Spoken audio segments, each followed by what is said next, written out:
پولدار میشی اگه روی این اسکناس ها سرمایه گذاری بکنی.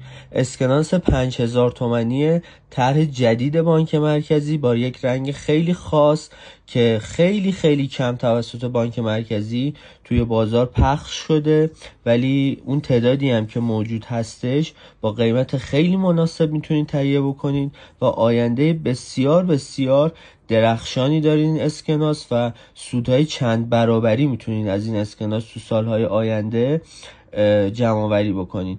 بفرست برای عزیزان تا اونها هم این فرصت سرمایه گذاری استفاده بکنن.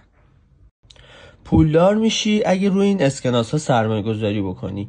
اسکناس 5000 تومانی طرح جدید بانک مرکزی با یک رنگ خیلی خاص که خیلی خیلی کم توسط بانک مرکزی توی بازار پخش شده، ولی اون تعدادی هم که موجود هستش با قیمت خیلی مناسب